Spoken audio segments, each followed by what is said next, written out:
we're about to be live streamed, so I guess we're starting. We are. Okay, welcome. I think we're on. Excellent. Welcome, everyone.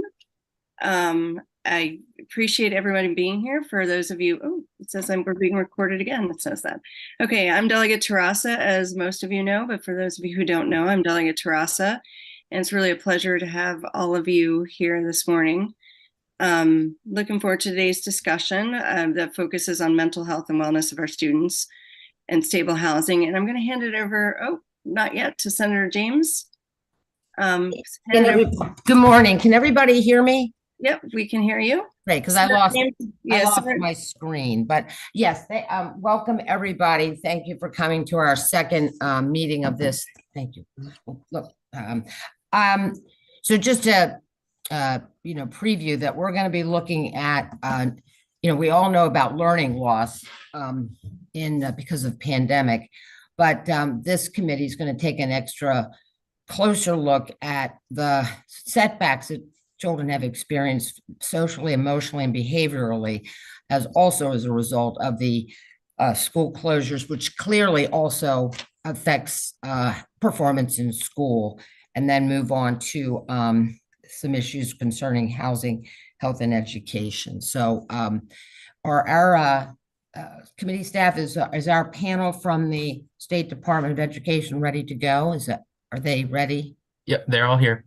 All right, so we have a distinguished panel from the Maryland State Department of Education, and I'm just going to ask each of them to go ahead and introduce themselves and then make their remarks.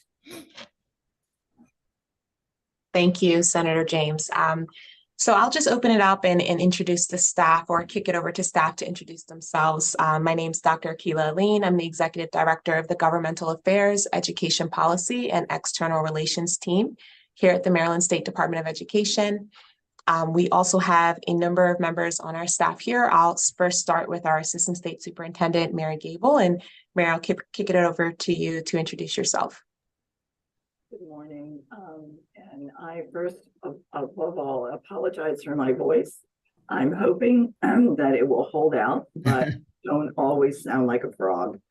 I am Mary Gable. I'm Assistant State Superintendent for the Division of Student Support, Academic Enrichment, and Educational Policy. And I will kick it to Chandra. Good morning, everyone. This is Chandra Hazlett. I am the Assistant State Superintendent of Assessment, Accountability, and Performance Reporting. And then I'm not sure who else I should send it back to Akila, perhaps. Sure, and I'll send it to Laurel. I'm an education policy analyst, working with Dr. Eileen under the Governmental Affairs, Education Policy, and External Relations team. It's nice to be here. Thanks, Laurel. And so, Tyler, I believe Laurel will be the one moderating our PowerPoint, controlling the PowerPoint today. So if you can share permissions with her. Thanks for the invitation for having MSDE today. We were asked to talk about the social, emotional, and behavioral deficits that students have experienced due to the pandemic, as well as how schools in the state have been supporting students to overcome these mental health and social wellness challenges. We have a couple of notes from Chandra Hazlett today. We'll also be talking a little bit about how high school students, specifically high school graduates, have been doing and what are some of the supports that we have, and we'll give some data on assessments as well. So Laurel, if you're ready and you have permissions, you can share the PowerPoint.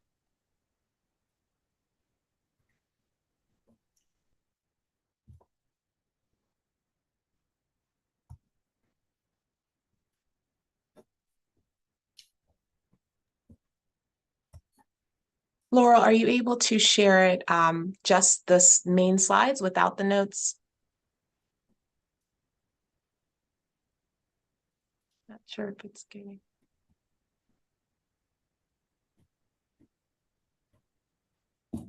Yes, I'm not sure why it's presented with that. 1 second.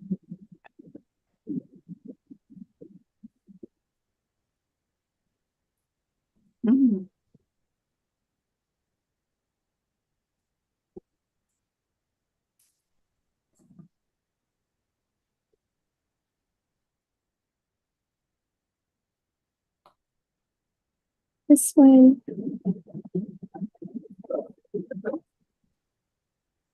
No.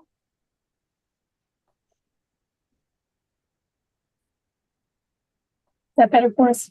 There we go. Perfect. Thank you. Okay, I think I'm going to get started. This is Mary, and thanks, Laurel. Thanks for the introduction. Akila, thank you to our committee for inviting us. And thank you, Laurel, for working the slides. We, as were mentioned, we are going to talk about a number of items today. There are quite a few slides. We will try to move through them efficiently, covering the topic without taking too much of your time. Well, we are going to take a look at the current landscape of student mental health, looking at what are the comprehensive mental health programs and resources that are happening from MSDE, and then go in with some samples of what the LEAs and schools are doing regarding mental health and resources. And then I'll turn it over to Chandra, who will talk about career and college readiness, in particular, a lot of data that she will be sharing with us. So the next slide. The first, in terms of student mental health, we are going to take a look at the Maryland Youth Behavior Risk Survey, which also includes the Youth Tobacco Survey. We refer to it as the YRBS or YTS. This is a survey that is truly given every 2 years. And we will be looking at some of the results. The results are quite extensive, and we'll look at just a little bit of the results right now. So let's look at mental health and the overview and what it means from the perspective, as you can see before you, of emotional, psychological, and social well-being. Why is it that we're so interested in mental health with our students? It's because if a student has the supports that they need and are healthy from the emotional perspective as well as the physical perspective and ready to, they are going to be going to school ready to. They're going to be engaged in activities, in whatever activity that is of interest to them. But if they enrich their education with whether it is drama or chorus or athletic, it gives them the opportunity to engage with their students. Miss Gable, it's a little hard to hear. It's not just your voice. It seems like a little garbled. Yes. So let me turn up. I will turn up the volume now maximum. Thank you. Can you hear me better now? A little better.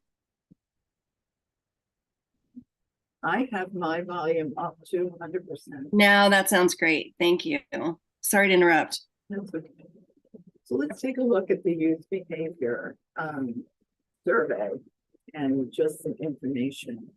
As I said, it is administered every year, generally in the spring. It will be administered in the 23-24 school year. You were looking at the data, some of the data from the 21-22, 2021-2022 administration. We missed a year during COVID, but I do want to say that the IRBS mini was administered during that time, which was extremely helpful.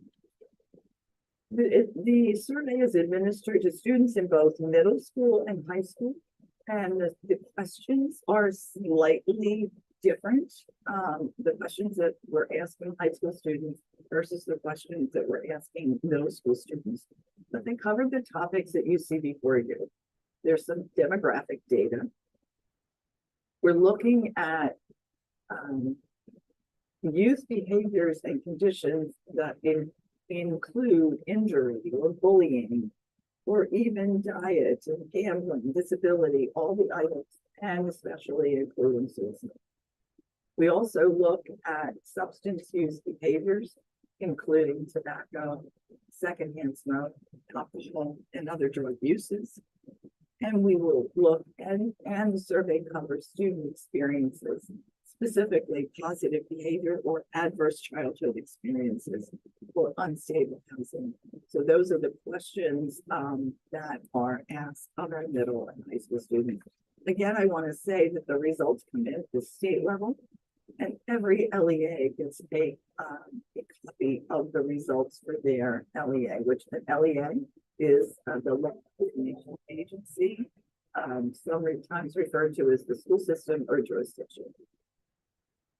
In the next slide, we're taking a look at what are some high-risk behaviors that will have a negative impact.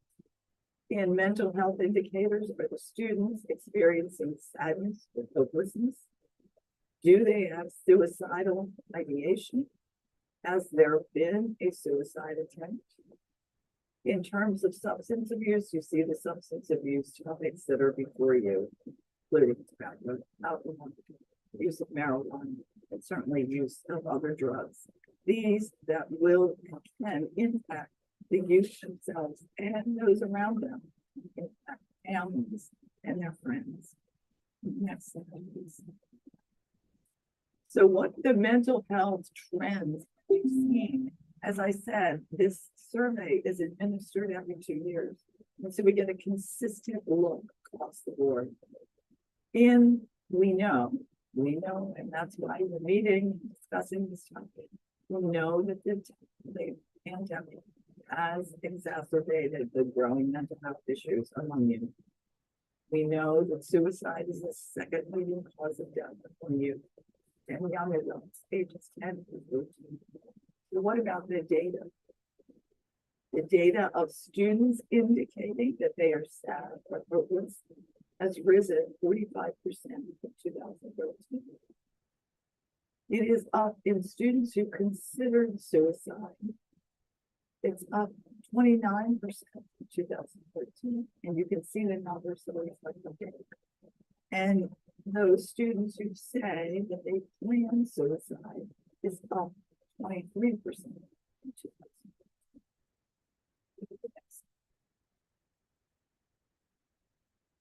The most recent data from 2021 to 2022 indicates that there is a need for the comprehensive mental health support that goes on at school, at home, to increase our students' experiences and through life. There is no supplement as an answer to these problems.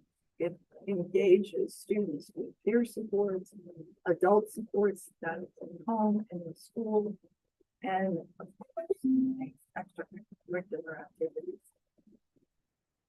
Open communication. Are students comfortable communicating and sharing their feelings? And schools, of course, must promote inclusivity. That all students are welcome. All students have needs, and all students are going to address their needs. You know, the next slide. So now we want to look at what are some of the programs that MSTE has to address these mental health issues. And again, the YRBS data is far more extensive than what we shared today. We shared a little sample of it. We go to the next slide. So what's happening in our blueprint for Your Own Future? Did the blueprint address the need for mental health, behavioral health, and what we can do to support that? We know that, and you know very, very well, that the blueprint includes 5 pillars. And those 5 pillars are addressed here. Early childhood education, making sure that we get a good start. Do we have high quality, diverse teachers and leaders and all the strategies that we have for you? Are our students college and career ready? But we're going to look today at pillar 4, which are additional resources for students. And in that additional resource, pillar 4 section, it addresses community schools, concentration of poverty grants, which are the grants that are provided to community schools, but also targeted supports for historically underserved students. And what can be done? Some of the things that, so we'll go to the next slide. But before we get to this, I do want to just explain a little bit of what our local school system needed to do. When our systems submitted their implementation plans, which were reviewed by MSDE and the AIB, questions that they were looking to answer, and each LEA was addressing these questions. There were questions including how are they supporting students' behavioral health? They were to discuss the challenges in meeting students' behavioral health needs and how the LEAs plan to overcome the challenges, including funding, specialized staff, and community partnerships. The LEAs were also asked to just how the school system screens students to identify and provide services to meet their behavioral health needs. How are the schools knowing when there may be a student who needs services that is expressing and demonstrating some of those indicators that that student might need exercise. We were also asked to discuss the behavioral health services available to students and indicate services provided directly through the school system and those that are provided through community partners and services. And they were asked about family engagement. So every one of our LEAs, as part of the blueprint, was asked to address those important factors. So what's one of the major initiatives that we've had here at MSDE? We even developed the Maryland School Mental Health Response Team to provide consultation and support to school systems to address student mental health. This team is has a director that leads the team, and is within my division. It is made up of folks that are at this time mainly social workers. We have brought in teams of folks. I would say that most of our folks that are working with us are social workers. The blueprint aims to scale that to make sure that we're providing and we're available to work with LEAs. And we've been doing that. The first year was really planning. Last year, the program got off the ground and started meeting that with every one of the local school systems to determine what their needs were, how we can support them, and began with training with each of the local school systems to enrich their site-based student support services. They also wanted to have a psychiatrist who works with us, which is an extremely wonderful strength that we have. We rarely have that. But the strength of this individual is that he was formerly a teacher. So he's very, very familiar with the school environment. And he is part of our team and can work with teams across the state in the LEAs. I'll explain to you what some of those things are. Ms. Gable, I want to just make sure we keep focused here because this committee, we may not have communicated with you clearly, but we're certainly interested in prospectively what Blueprint's going to do. But, we've been back in school for a little while now. And part of what we wanted to hear about is what are you doing currently? And give us, really the sense was without giving us, more information than we need. We wanted to know sort of what did you all see when children returned in terms of this area of social, emotional, behavioral deficits? What did you do then? for them and what you've been doing for the, the couple of years. And particularly for students that were, later in high school. I understand these mental health improvements, if you can start in elementary and maybe middle school, but, the focus was sort of on what are you doing? What did you do as soon as they came back? What else did you do? And then you can certainly wrap up with prospectively what you're going to do with Blueprint, but Blueprint is not, it's being rolled out, but I get the feeling what you're talking about, a lot of prospective improvements to providing mental health support. Does that help clarify? Yes, but absolutely. Thank you very much. This is one of the things that we are doing now. It started last year. So the school mental health response program is right now working with us and in the schools, and we'll go to the next slide. To address the needs, here's just an example of the learning communities that are held monthly and the LEAs to address the needs that we have that have been identified of what's going on.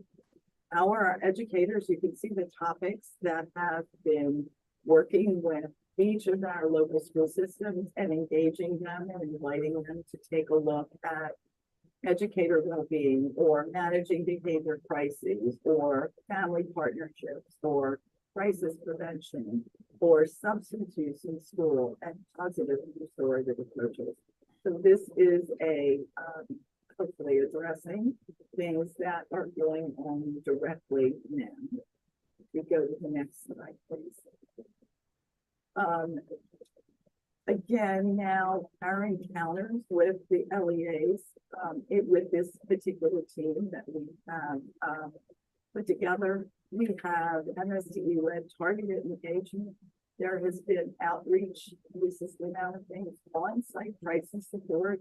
If there is a school or school system that has a crisis, we have gone directly to that school and provided an extra team that is there. We have cases that are beyond one of the questions of what's going on. Some of our cases are very complicated. We go to the school and we will work hand in hand with the school and their team. We are doing training and providing resources. If you go to the next slide. Just as a level of response, we've looked at 3 tiers. Tier one we talk about would be for all students, and then as the tiers go up, they get more concentrated. We go on to the next slide, please.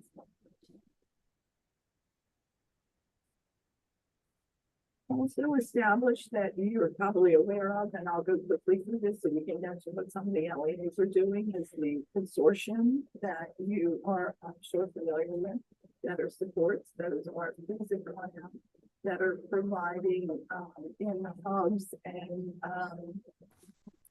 the RFPs that will be awarded to provide wraparound services to our schools. There were 270 applications for these funding through the consortium. The next slide. Trying to get to what somebody else is doing. So let's go look at Maryland Aware. The Aware grant is a grant that we can apply for. Right now, there are 3 LEAs as examples that have received this Maryland Advancing Wellness and Resilience in Education. They are Caroline County, Talbot County, and also Baltimore City. If we go to the next slide, please.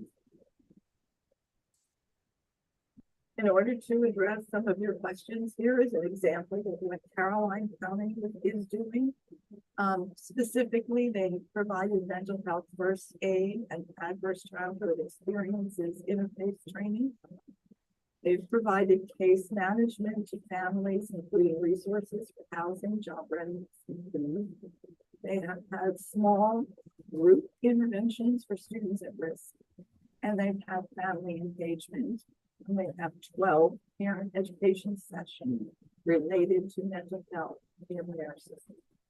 We go to the next one. Another example is what is happening in Talbot County. They've had a yellow ribbon suicide awareness and prevention program. This is all related to suicide prevention for all staff and students in grades 3 through 12. They have done restorative practices, train the trainer program, and they've had small group interventions for youth at risk, including academic performance, attendance, and behavior. In Baltimore City, next slide, they do social emotional wellness. They have a social emotional wellness app to increase awareness of mental health and allow students to check in about how they're feeling each day. They have staff training, including trauma support, school mental health 101, and suicide prevention. Go to the next slide, please. Now, if we look at some more of what the school level comprehensive mental health supports are, go to the next slide.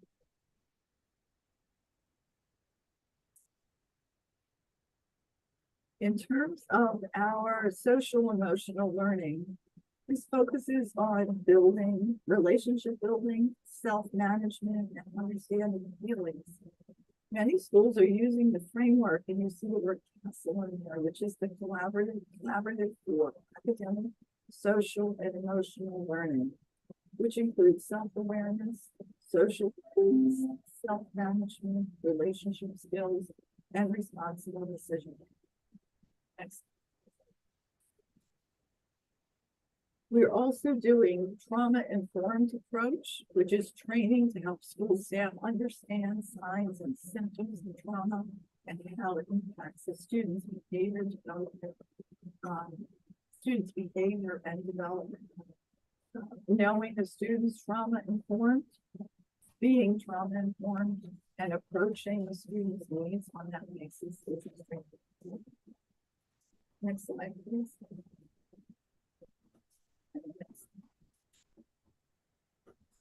We do training for our educators. We collect annually through a survey.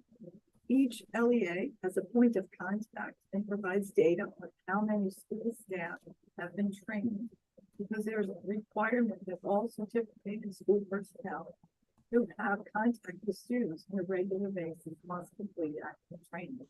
And you can see the topics that must be covered: understanding, responding to youth suicide risk, professional resources, recognizing those issues, I've already mentioned trauma, and then being able to refer to the student.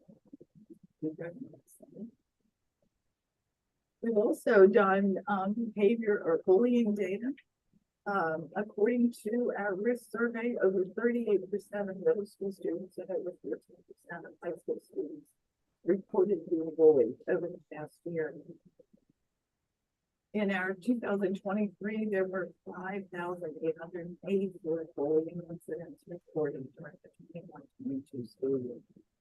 And the most common of those that we find is teasing, name calling, making critical remarks, threatening, anything that is physical, and the demeaning, making of the victim of jokes. And as you know, social media has been extremely critical in the area of bullying. Excellent. What we have done is we work, folks in my division work with hundreds of families to reach out to us. They reach out to the government. They reach out to the state superintendent, and those families are referred to us. We contact the family. We ask what's going on with the family. We then contact the local education agency, and then we facilitate the communication between all of those. We have guidance on bullying. We have a model policy on bullying. There are forms, both hard copy and electronic, that have to be done for bullying. And we have recently created an introduction to bullying prevention for Maryland educators, and that's just been released probably 2 months ago. And we've now, in that short period of time, over 1,500 staff members have enrolled in this course. We also are going out to the LEAs and addressing member of the staff meets with the bullying contact liaison in every LEA monthly with them. This is a critical thing with this one. With restorative approaches, I'm going to just go to the next slide. The House bill, public schools on student discipline before restorative approaches enacted COMAR, and the statute is restorative approaches is covered. We provide training that values healthy relationships, developmental discipline, and respect for all members of the community. All 24 LEAs have relationship-focused initiatives that fall under the umbrella of restorative approaches. And that Ms. Gable, I just wanted to touch bases and see if you were wrapping up soon. We want to make sure there's time for questions on this really important topic. And I don't know if any of the others were planning to speak, but we've only allotted till 11:45 for this. This is the last one. So we're good. Wonderful. Thank you. Mhm.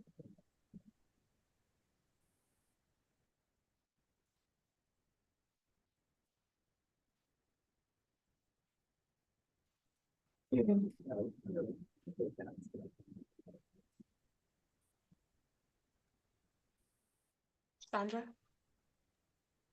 Yes. Good morning, everyone. So you can go to the next slide. The next few slides, there is some high-level data just related to preparing students for college and career readiness.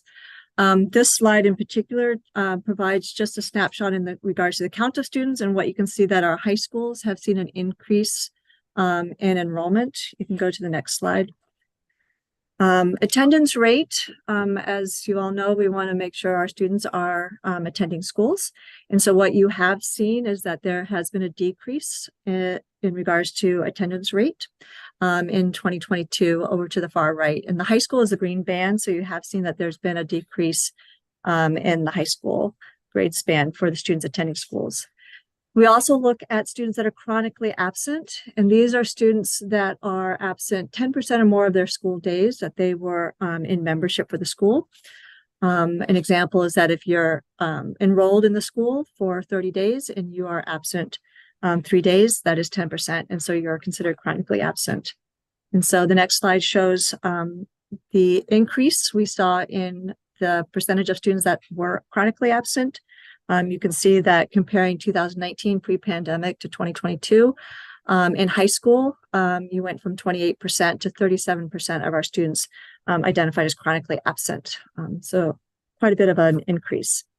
The next few slides looks at how we look at the performance of students. A few slides. The first one is a measure that was implemented as part of our Every Student Succeeds Act accountability system, where we looked at our 9th grade students and whether or not they were on track to graduate on time. And we specifically looked at whether or not they earned credit. That middle bullet, that second bullet there, the measure is defined as a percentage of 9th grade students who earn at least 4 credits in any one of the following courses: ELA, mathematics, science, social studies, or world language. And you can see in that chart over to the right, you can see that in 2018, 2019, we had about 80% of our students on track to graduate on time. In 2022, that went down to 77%. The next slide just breaks it apart by student groups. So you can see that there is variation across student groups. And you can see that our Black African Americans were at 70% of students on track. And at the very bottom is our Hispanic, which are 67% of our students on track in 9th grade graduate on time. The next slide looks at SAT data. So these are considered the college readiness assessments that some students take to enroll in college. And you can see that statewide, the SAT performance is 1072. So it has seen an increase, but noteworthy is that there is a reduction in the percentage of students that have actually taken the SAT. We're at 32,000 in 2022, or 55% of our students that have taken the SAT test.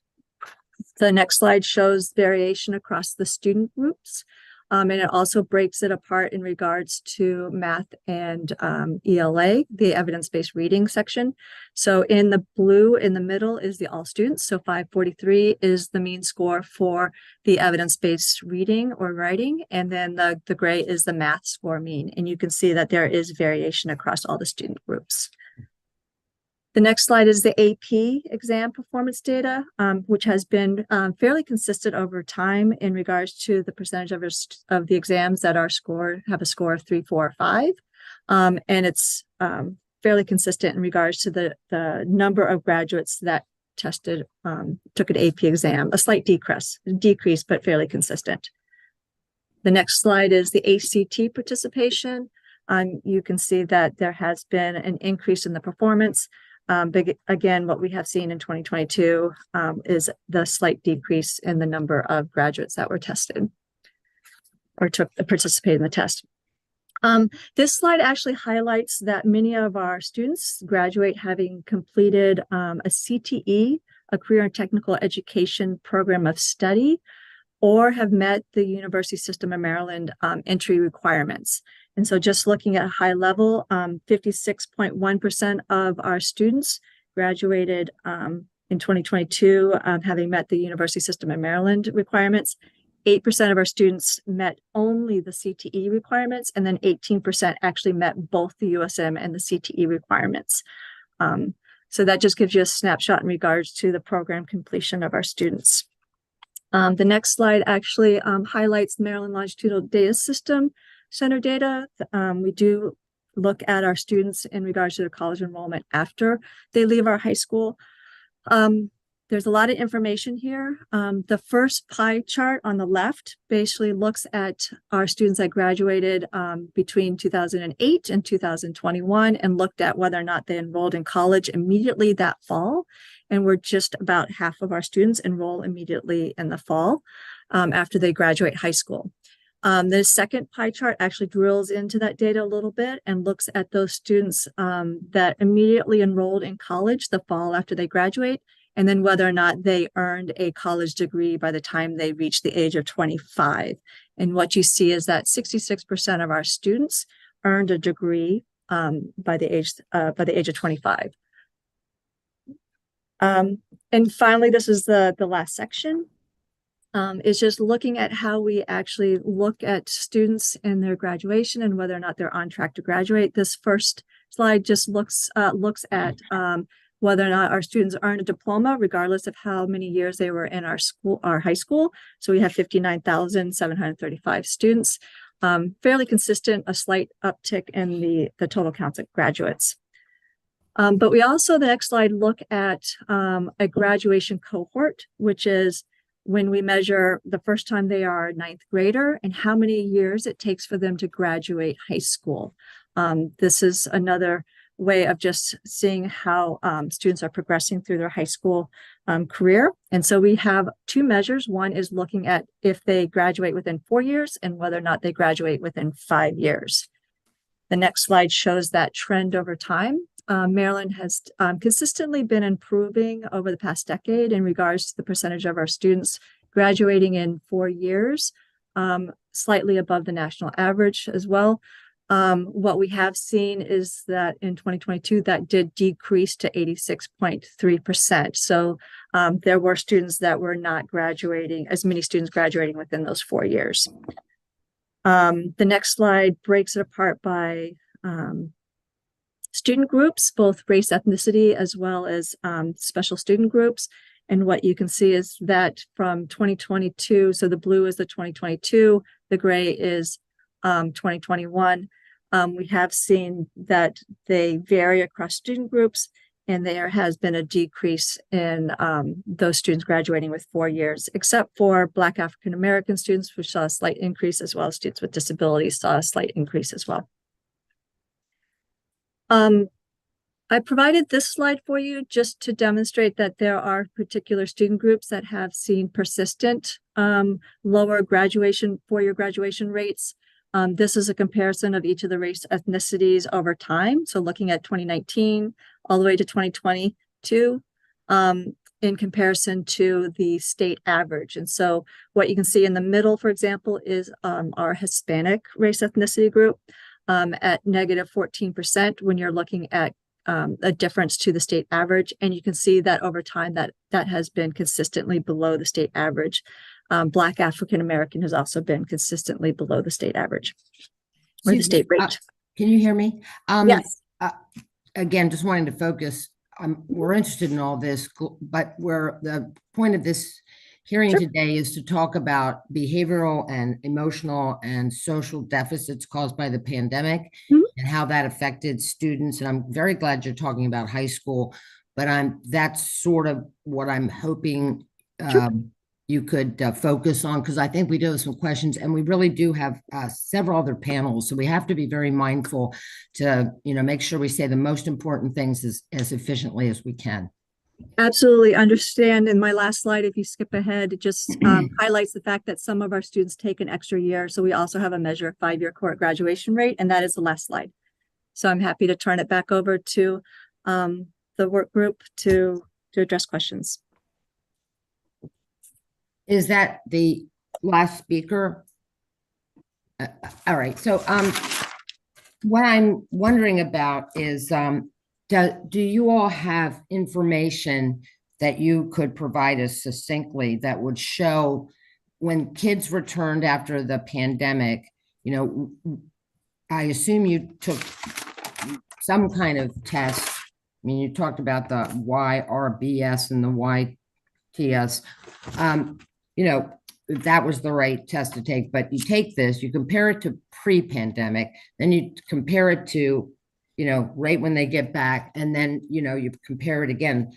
And basically we're wanting to see what effects, that you could capture from that, what effects the pandemic had in the area of emotional, behavioral, and social deficits.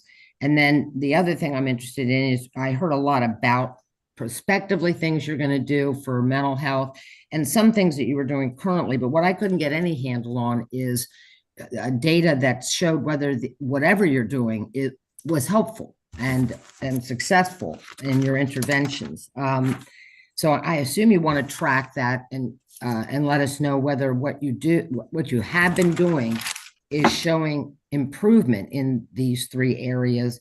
I'll give you just a good example. Mentioned bullying, 5,884. I have no sense of whether that's high or low, and how it changed, and whether anything relates to the pandemic. I would suspect that you might have seen an increase, and but anyway, the slide did not give me the kind of information that we were asking for. So, and then we talked about chronic absenteeism. I got no sense from the presentation whether that, I think it's got worse. I think that's what you said, and there were some slides to that. And I didn't hear anything about, what's being done to address that. I don't want you all to necessarily take up time now because we're running out of time, but for that first half of the presentation, that's sort of what we were sort of looking for. And I'll stop there if you want to make a brief comment to that. If you can get us that information, that'd be helpful.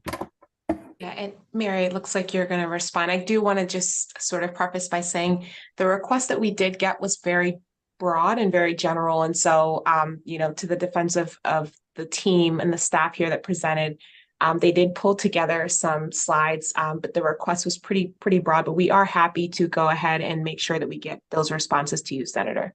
And you know what, I want to apologize for that because that shouldn't have been that way. So there was a report that you all were supposed to get to show you what we were interested in. And so my apologies there. But now that you're hearing me, Absolutely. I'm going to do better in the future, because we do have to have our people make sure you know what we're looking for. Thank you. So I will respond quickly. One is, as I mentioned, the YRBS is given, which is MDA, Maryland Department of Health. So the survey is not an MSDE survey. It's not a Maryland survey. It's given nationally through, as I said, CDC and MDH. And as I mentioned, that survey is given every 2 years, and will be given again in the spring, this second semester. 2024. So this is the 23-24 school year. It will be given again. We will then be able to compare. Some of the slides show the results of the 21-22 results with the results of the survey 2 years before. So that, Senator, we will have, and when we get that data gets pushed out and you'll be able to see that data and we can provide that data. Right. Yeah, I think we would like to see that data.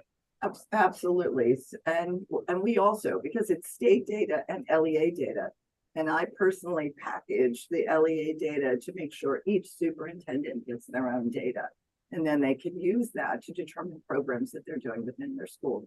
So that's the thing. And I have another, I gotta move to the second, the discussion about high school. And what I would, again, our apologies for not having you better prepared, but so what I've read from these national reports, one of them is Bill Gates and his foundation are involved in, and they've been doing some really serious and good work, but they were also finding that high school kids were coming to college not ready. Very different and very pandemic driven. So without taking up any more time on this panel, because we're out of time, and I'll let certainly other members ask questions, but I'll be quiet. You don't have to answer this, but I would like the data on, how you all, whether you counted, whether you all track that, what you all did, whether you worked collaboratively with colleges, because colleges are reporting that they have had a lot of work to do, and hopefully you were all communicating, but information about that particular problem is something else we were interested in. So thank you. I'm done. I don't have, oh gosh, we have lots of other people. So I didn't see any order that you all came in. So unless I make a mistake, Senator Caruso, do you want to ask a question? And then we'll just go down to Delegate Henson and Delegate Solomon.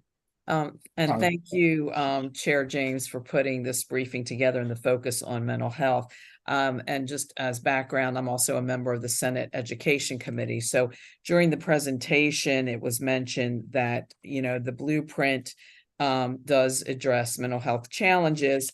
And you specifically talked about some of the training for educators when it comes to referring students to behavioral health services, which I think is absolutely needed.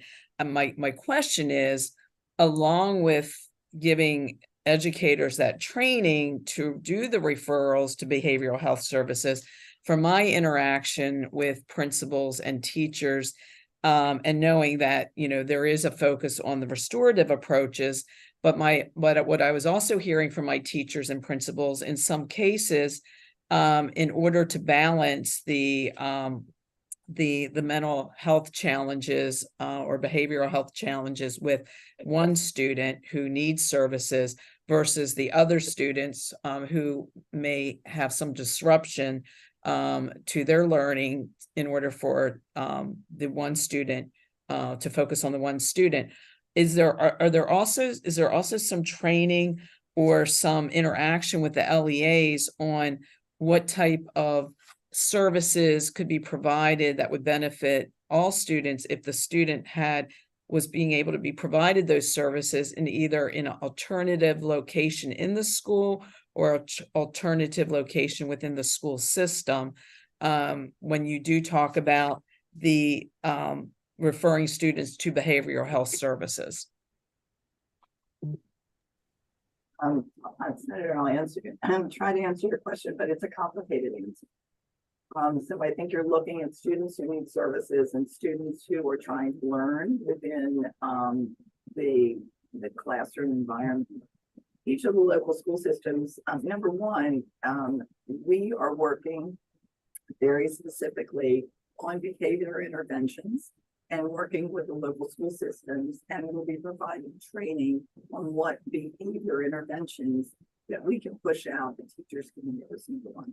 Number two, each local school system is going to decide what alternative education programs are available.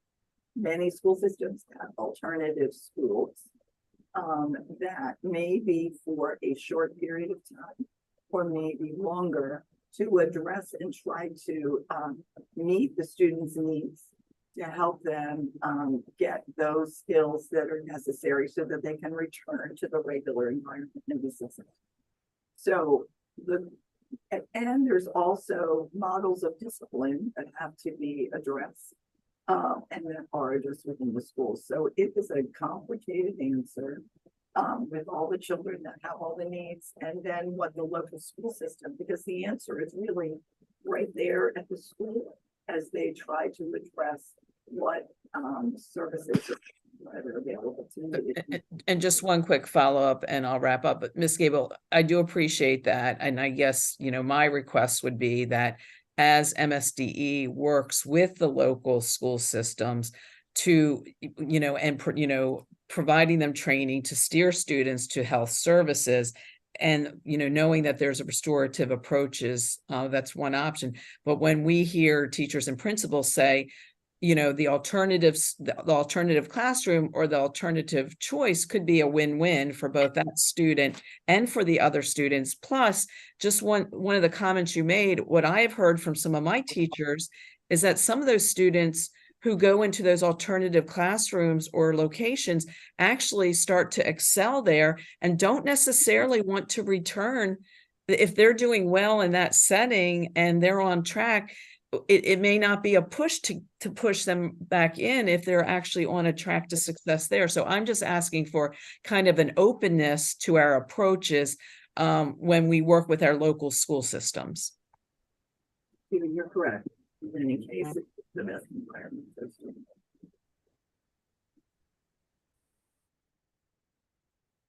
Thank you, Madam Chairs, for the opportunity for questions. And I apologize, I'm having some trouble hearing some of our presenters. So I'll ask the questions, but then I will also follow up with them in writing for responses in writing. But I am interested in understanding more about the effects on kindergarten readiness. I do feel like we got a good grasp of what's happening in high school, and then we have the question on the table about how that's translating into college readiness, but I would like more information on kindergarten readiness. And then the second question, you mentioned the consortium. I know that, for instance, in my district, our largest high school has one social worker for 2,000 students. And so I would love to know what, if any, impact the consortium will have on delivering those services on a local level, and I will follow that up in writing. Thank you, Madam Chairs. Thank you. Delegate Solomon. Yeah, thank you. And I apologize for not being on video. I'm having some computer issues, so I'm on my phone. But I did just want to ask, and I think if you all could follow up with this, I know it's a huge priority for the new superintendent, around literacy.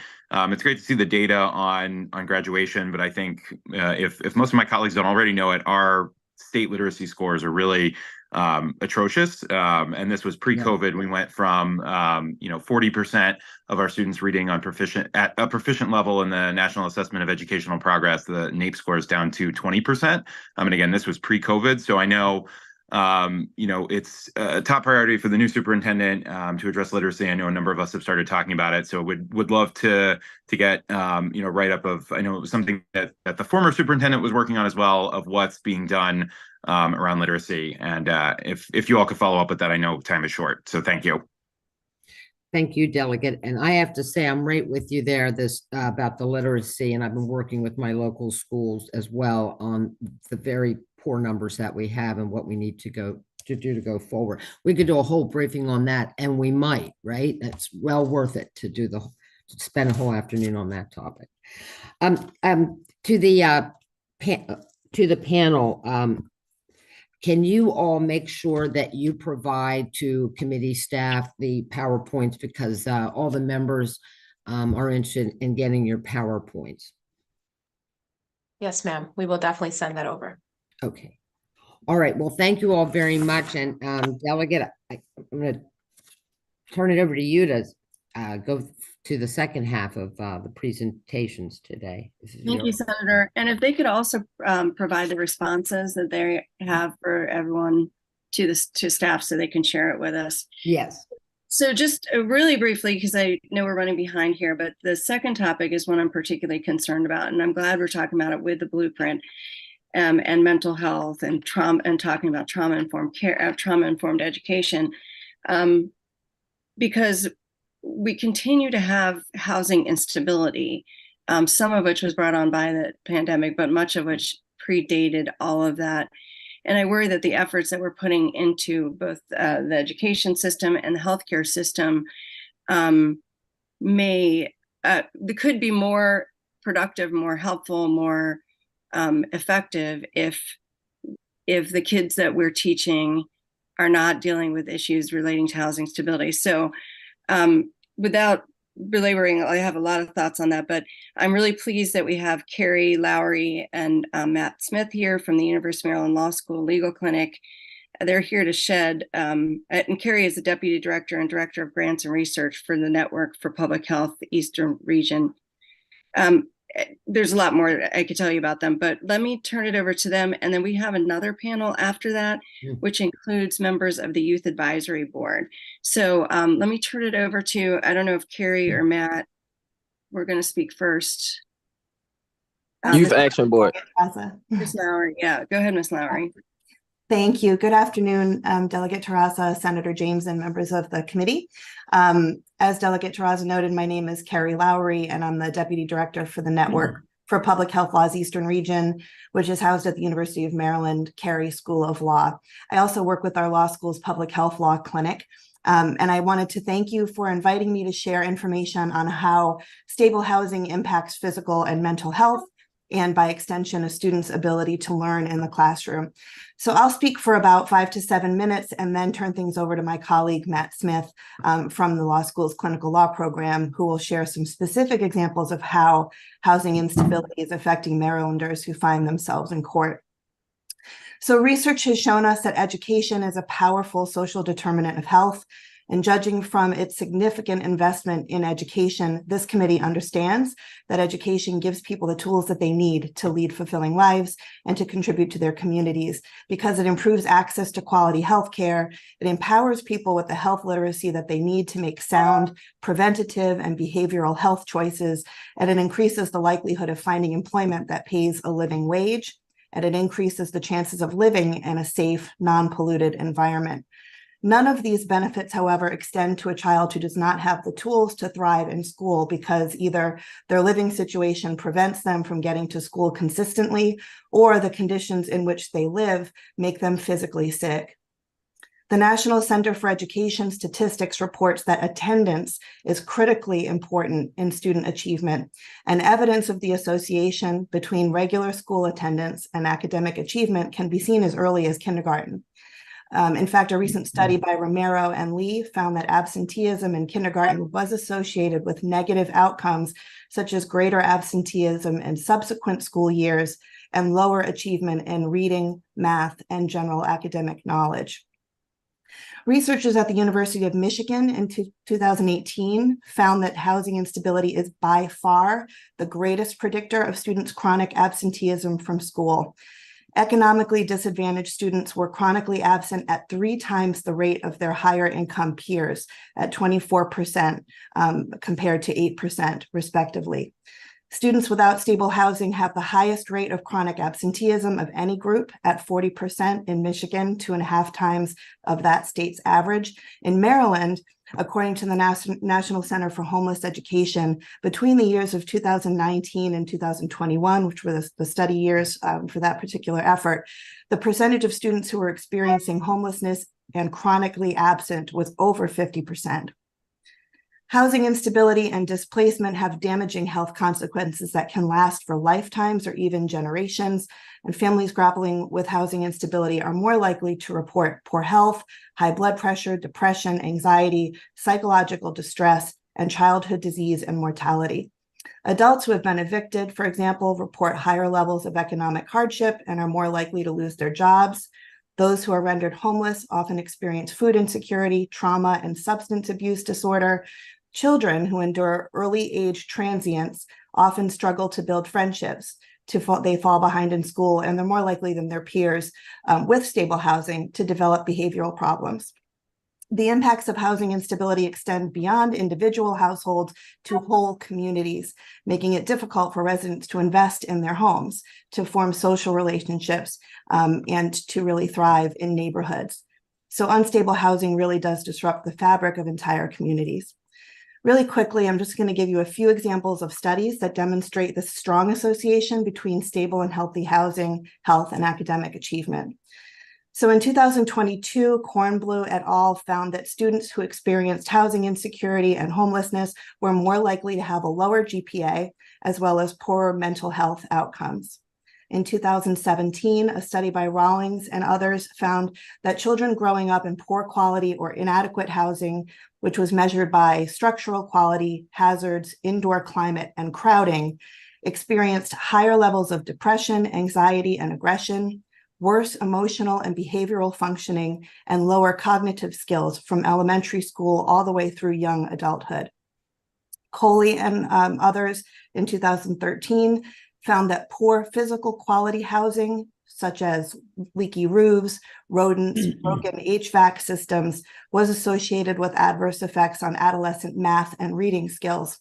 And finally, there was a federal Healthy Homes work group that was convened and issued a report in 2013 that included representatives from seven federal agencies.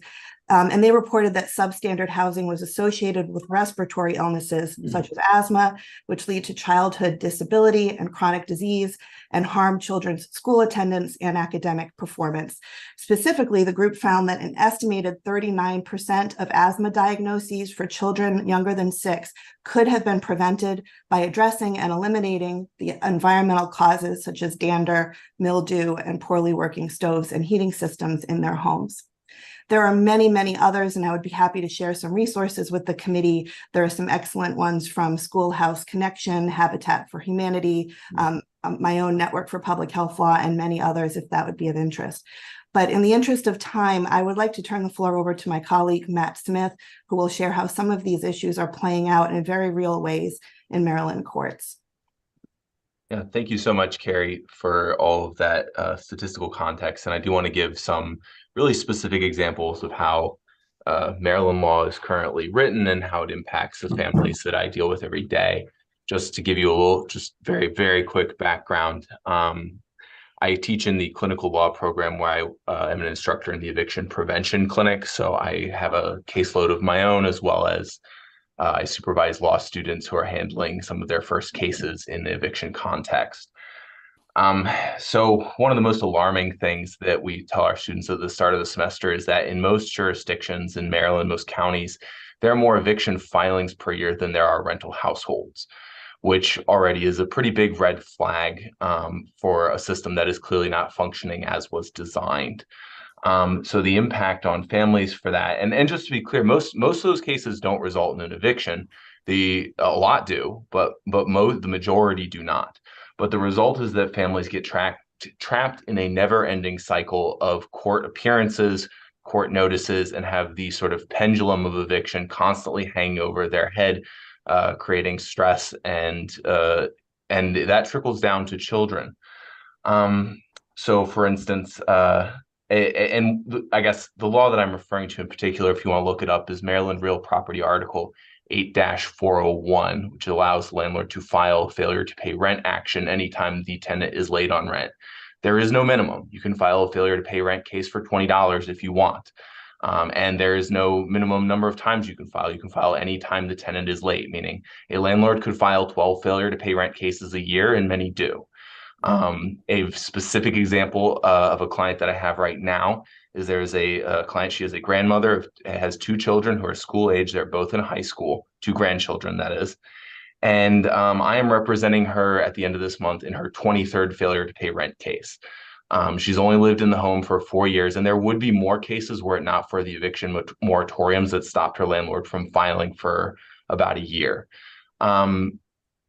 The stories that she tells me are really sad. Every time the landlord files a new failure to pay rent action, the sheriff comes to their house and tapes a notice to their door. Her grandson sees these notices and asks her, "Grandma, are we being evicted?" And she says, "No, baby, we're not." And she has had to sit down with her own grandson and show him the receipts for her rent payments. that they are not being evicted. And yet this is still a cycle that she is constantly trapped in, and that I am now trying very hard to help her get out of.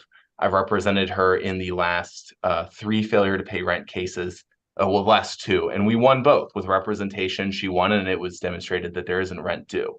But that doesn't stop the landlord from continuing to file, and so we'll be back in court for case number 23 at the end of this month.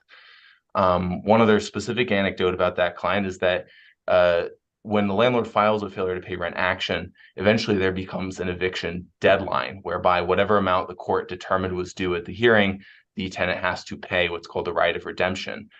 This particular client had the sheriff come out to her house for what was at that point a redemption of less than $100. So imagine the sheriff coming out to the home of somebody just for that small amount of money and knocking on the door and scaring the children quite thoroughly. That sort of, and she was able to pay that money, but that's the point that it gets to for working class families. With regards to that, the sort of repeated filing also adds to housing instability. As we've moved into the age of technology, this means that these filings are available. If you go to Maryland Judiciary Case Search or Maryland MDEC, Maryland Electronic Courts, which is the new electronic court filing system that the courts have rolled out, these cases are available there. Anybody can look them up, prospective landlords. So if somebody is stuck, or if a tenant is renting from a place and they want to move, or even if they get evicted, a prospective landlord doesn't even have to run like a background check through a company. They can simply go on Maryland Judiciary Case Search and they can see these constant filings. They can see, anybody can see, oh, wow, this person had 24 failure to pay rent cases filed against them in the last 4 years. No way am I renting to that. This gives the landlords a tremendous amount of leverage because they can keep filing these cases. They don't need to be meritorious cases. They are summary cases. They happen very fast. And they essentially can destroy a tenant's rental history in the blink of an eye, making it so that that tenant is not even able to move. So another client that I have right now has had past failure to pay rent cases filed against her, and they mar her rental history. And now that she wants to move, she has a voucher and can afford to pay the rent someplace else, but her rental history is bad, so the voucher winds up. Are you teaching? I'm at right now. I go back to teaching at 1. I think somebody needs to mute themselves. Yeah, Senator Benson, I believe your mic is on. Senator, yeah. Wait a minute.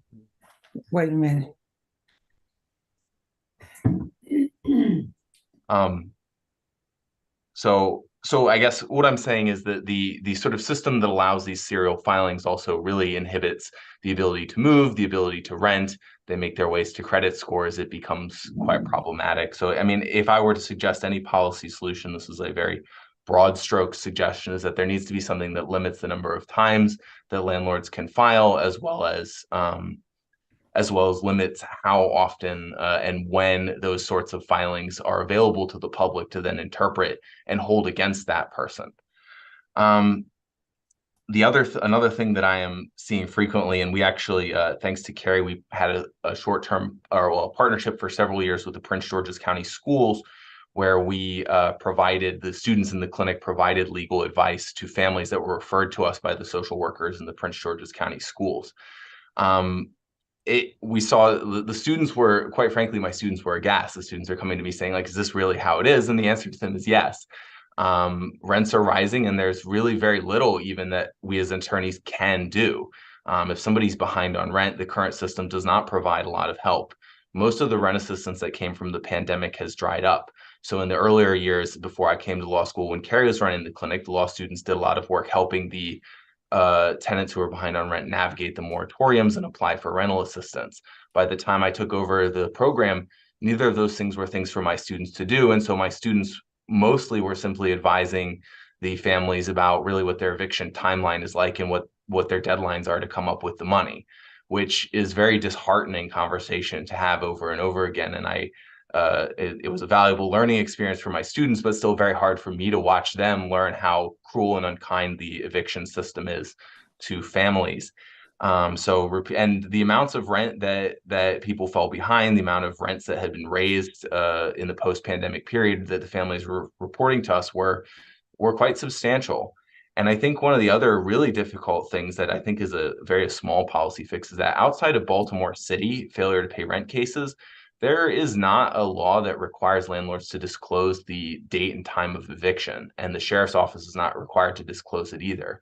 So in Prince George's County, where we were working with the schools, many families would come to us post-judgment where the court has established an amount of rent that they have to pay, but they don't know what the deadline is. And so it creates this basically the legal advice ends up being, I don't know, you might have to have the money 3 weeks from now, you might have to have it tomorrow. The sheriff could be knocking at your door during this Zoom call that we're having with you, because there's no way for us to know when the court has scheduled or when the sheriff's office has scheduled the eviction for, and when you can exercise your right of redemption to pay it off. So even giving them some legal certainty as to what the process looks like, we can't even inform families as to when they are being evicted or what their deadline is, which causes all sorts of problems. If you just happen to not be home at the time the sheriff shows up, even if you have the money, well, too bad, your stuff's out by the street. So that was a really glaring problem we saw working with the Prince George's County schools for sure. Some sheriff's departments in different counties do inform tenants of the eviction date if asked, but it's definitely not universal, and Prince George's County was not one of those jurisdictions. I do want to be mindful of time, and I want to save time for questions, but I want to touch on one other thing that Carrie mentioned that I see a lot, which is the social determinants of health. It is really difficult under current Maryland law for tenants to raise conditions-related defenses in rent-related matters. Right now, you have to be able to pay the entire balance of rent due into a court escrow account, which if you're even slightly behind on rent causes your escrow to get dismissed. And so then you're suddenly not entitled to any relief under the law, no matter what the conditions are in your property. The law does not create any sort of presumption that rent should be reduced or lowered to offset costs at initial hearing.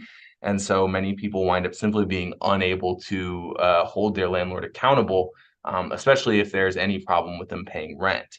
And I'm glad Carrie touched on respiratory issues, because we didn't talk about that. That's probably one of the most common issues that clients tell me about their kids, is that mold and mildew, which is really common, especially in places with older infrastructure, pipes, roofs that need to be replaced, things like that, are one of the most common conditions issues, but it's one of the most easy issues for landlords to sweep under the rug, so to speak.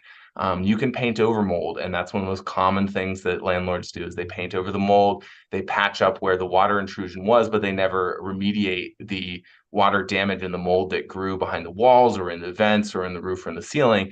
And so clients will tell me these stories that, like, my child is always coughing, my child can't breathe right, but it's very difficult to establish the connection between the condition of the property and the child's medical condition, even though we kind of all know that's probably why. It's very hard to establish that in a court of law, especially on a failure to pay rent docket, where the judge is really only interested in giving you about 30 seconds of their time to explain the situation. So the process winds up being very, very discouraging, and few people who actually have legitimate mold or mildew issues that are causing respiratory issues for their kids get a day in court to actually have that considered. So I'm going to pause there to be mindful of time, but I can elaborate on any of these topics or anything else the committee wishes to ask. So I wanted to thank you both for coming here and enlightening us on a topic that I think is less familiar to folks, and sort of that impact of housing. I know we do that in environment and transportation, but we don't necessarily talk about the health impacts or the education impacts. So I really appreciate it. Ms. Lowry, I know you were part of the Prince George's County project, and also I think there was one that you told me about when we spoke in Atlanta. Is there anything you'd like to tell us about that and sort of the impact you can make on these issues? Yeah, sure. So because what Matt just explained was really depressing, so I'll share with you a happy story of, there is actually there's room for improvement here. So the way that I got involved in all of the housing stuff to begin with was that I was very interested in education as a social determinant of health, and I had been doing a lot of research. And I heard of a program in Atlanta, Georgia. So we know that there's evidence that student transiency, so students having to hop from one school to another because of unstable housing situations, has really devastating effects on student achievement. And in Atlanta, where nearly half of the residents are renters and many families struggle to obtain and keep housing that lives up to basic livability standards. The Atlanta Volunteer Lawyers Foundation, AVLF, established a program called Standing with Our Neighbors, where they set out to reduce school enrollment turnover or transiency and enhance student attendance by embedding lawyers within the schools to stop housing instability early and to kind of work as a first responder when these housing or rent court issues or conditions issues arose in the first place. And in their first year of operation, they hired one lawyer. She was based at an elementary school in an at-risk area, and then she expanded to also cover the middle school in that area. Within one academic year, they were able to reduce student transience by 14%, which is amazing. One attorney. And so I actually have a quote from their website that I love. They say, families cannot thrive without affordable housing that is safe, stable, and healthy, and schools cannot thrive without a student body forced to live in unstable housing and deplorable conditions. By managing the immediate housing needs of students, we were able to stabilize a family. And when you stabilize a family, you stabilize a school, not to mention the whole community, which I thought was really cool. So they're still operating. It's a really cool program. Thanks for asking about it, Delegate Terraza. Makes me happy. I love that quote. Thank you for sharing that. Let me call on some other folks. I had lots of questions, but let me see who else does. I'm sure you guys have great questions as well. Delegate Henson. Thank you, Madam Chair, and thank you for the presentation. My mind is blown hearing all the information and you guys doing a great job at really intertwining the data that we know about housing, data we don't know about housing, and how that's impacting our efforts in education to really improve the students' academic experiences. Without asking you to touch back on the Atlanta model again, I'm interested if you all have come across in your travels any sort of prevailing models or projects or programs or things that people are doing to really address those housing needs in a wraparound way. Like if a student suffers from a deficit of, I don't know, reading, we have interventionists and specialists that will help them get up to grade level with reading. What are we doing or what do you see being done to help with the housing needs and the housing quality and affordability and stability that the school systems are able to deliver? That is a great question, Delegate Henson. And unfortunately, I think at least what I'm aware of and my involvement with our eviction prevention clinic has ended, except for the policy level stuff. But my experience has been that it's very piecemeal, so that there are social workers in certain schools that are amazing and they know all of these great resources that are available to their students. All of the social workers in the schools are overworked, and some of them just, it's hard to know everything about all the things that they have to know about. So, McKinney-Vento is one resource that's available to kind of address the issue of transiency. And there's got to be a McKinney-Vento specialist or liaison in every school. But a lot of times they're wearing 48 different hats, and that's just one of them.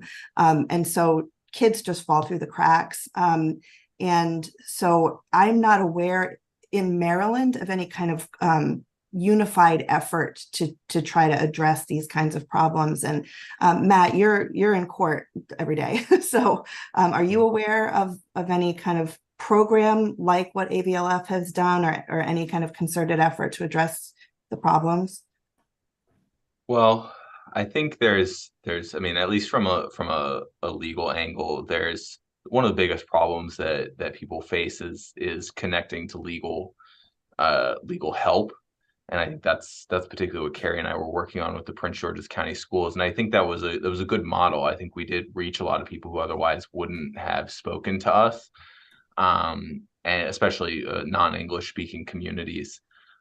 So finding ways to have sort of central hubs for people to get help And it can't just be legal help. So many people got referred to our program who weren't really looking for legal help, who were looking for financial assistance.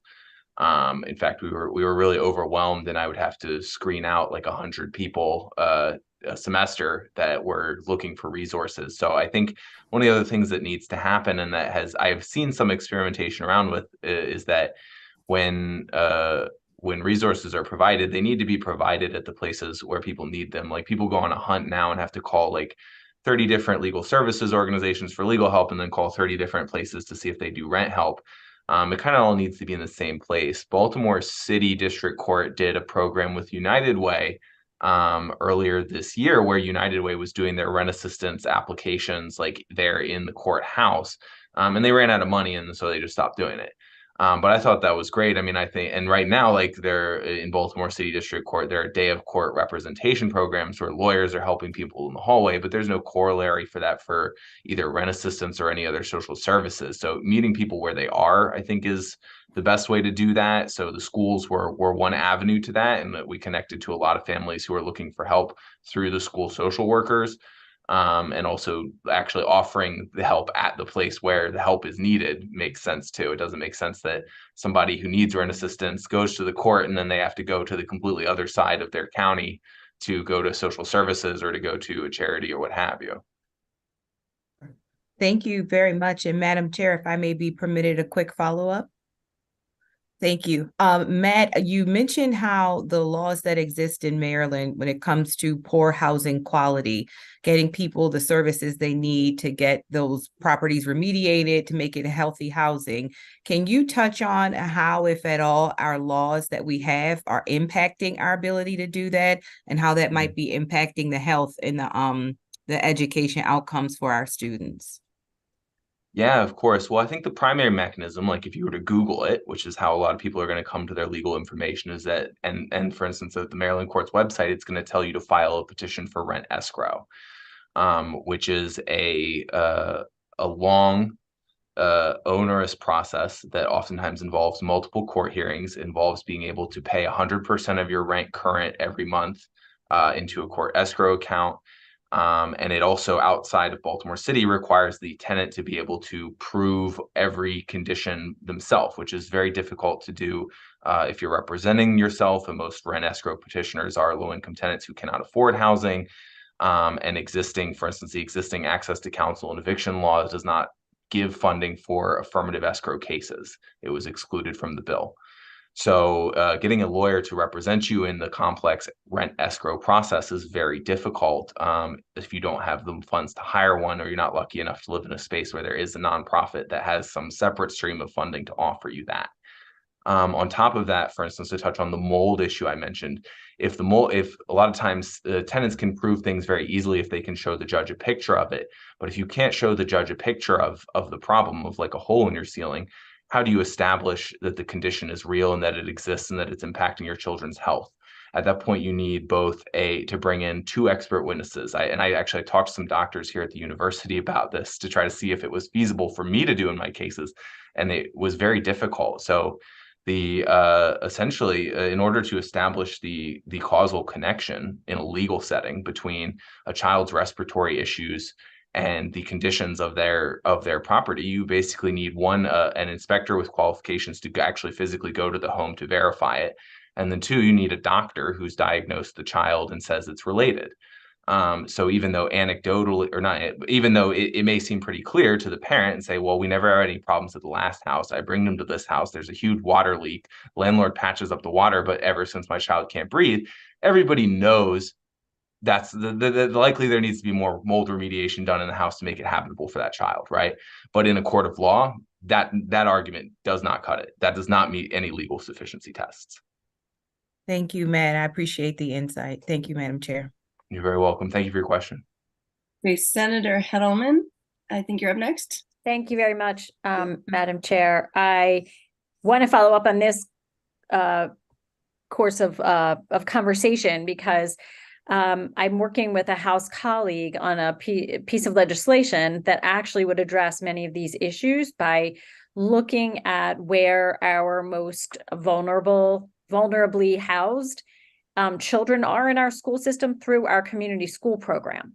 So looking at some of that data and providing rental assistance in coordination with the departments with DHCD, with MSDE, kind of through that already being created entity that is supposed to provide all these supportive services through the community schools. So I don't want to go into detail now, and I'm new to this, honestly, this specific approach to it, which I think is a creative way of addressing many of these issues. But I'm really interested in your research on the link, which we all know intuitively, between being fragilely housed and being successful in school.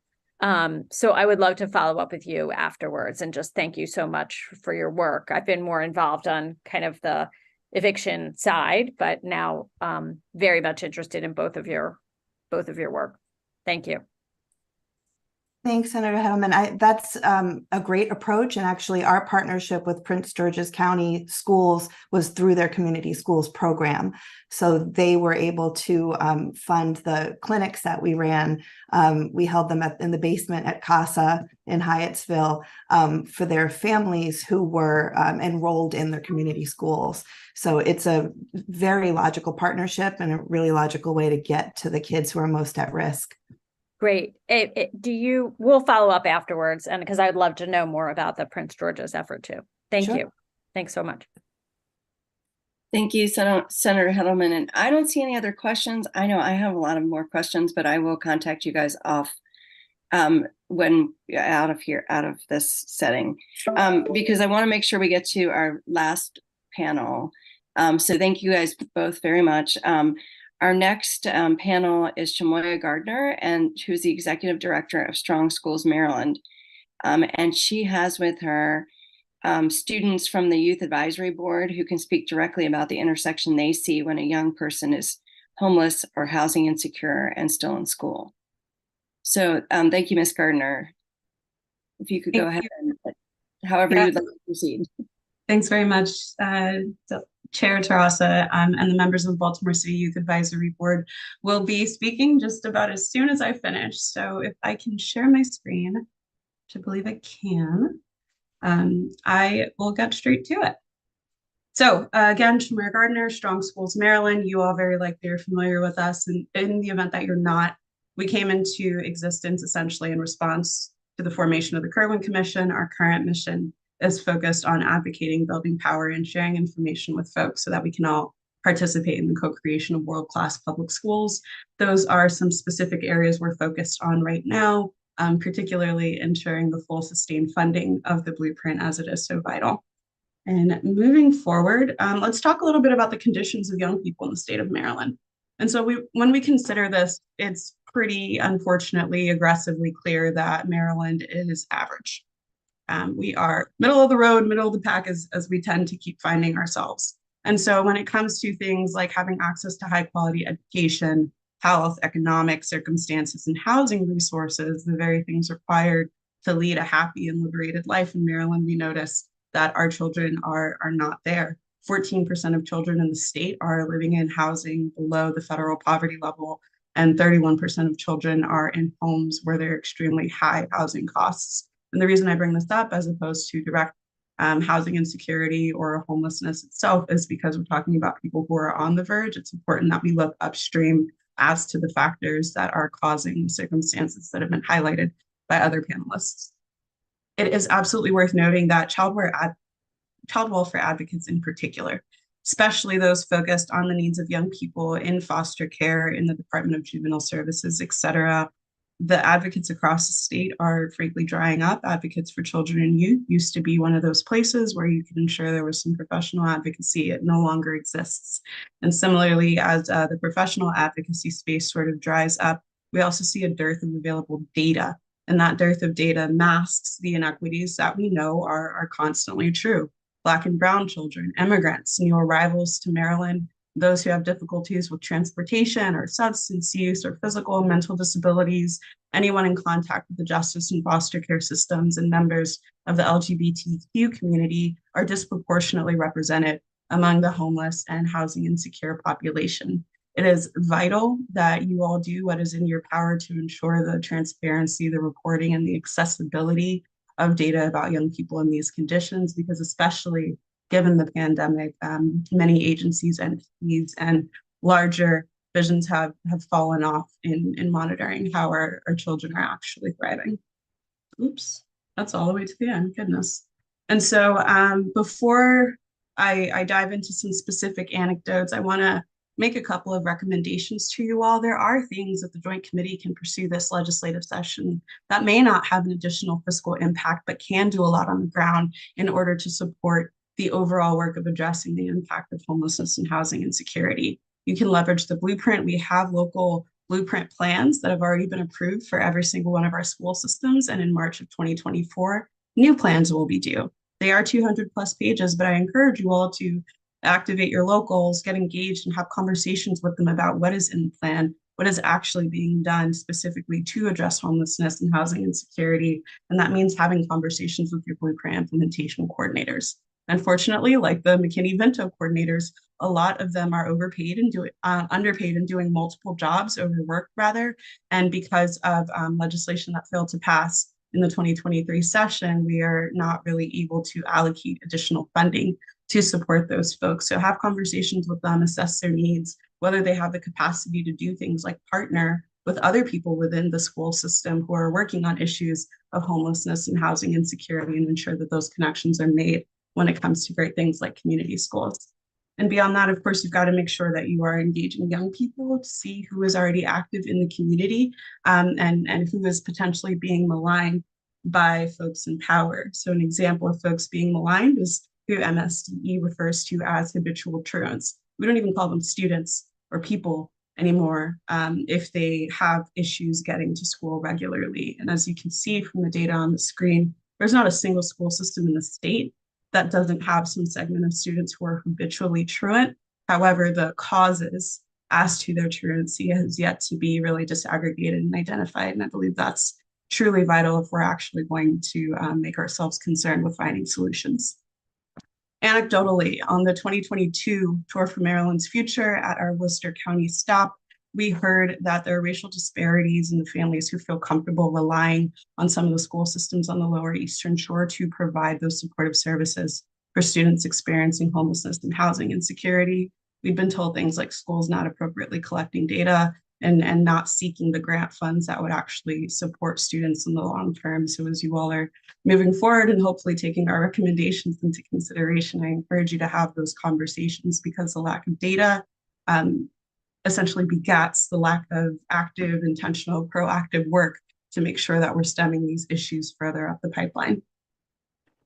And so there are things you can do to put all those recommendations together. Essentially, if you begin by working with young people and the families that have the lived experiences with housing insecurity and homelessness, if you take an intergenerational approach and then work with your local school systems, your local governments, departments of health, social services, et cetera, to see if they're even talking to one another to begin with, you can then begin to imagine really creatively the ways in which we can leverage the various pillars of the Blueprint for Maryland's Future to our end. There are family support centers, Judy centers who have coordinators, as well as childcare resource centers that can identify and support families. But if we're not making those kinds of connections at the local level, essentially we will be putting more resources forward without seeing the results that we do want to see. I'm not going to outline everything here because I want to make sure that the folks on the panel get some time to talk as well. I just wanted to highlight a couple other organizations you may not have thought of. Baltimore Safe Haven is absolutely doing this work. SHIP Frederick County is got a lot of young people who are focused on addressing homelessness and housing insecurity. And of course, our partners at the Baltimore City Youth Action Board are here with us now. So I am actually going to stop sharing my screen and pass it over to Celine for her comments. Celine.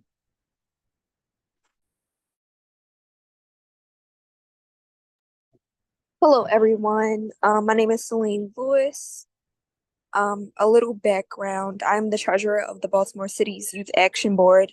As well as that, I'm also a sophomore at UMBC, currently studying public health. Homelessness and housing affordability are linked. In Baltimore City, nearly half of the residents live 200% below the federal poverty line. We know the cause of homelessness in Baltimore City is the lack of affordable housing, low incomes, and limited access to comprehensive services.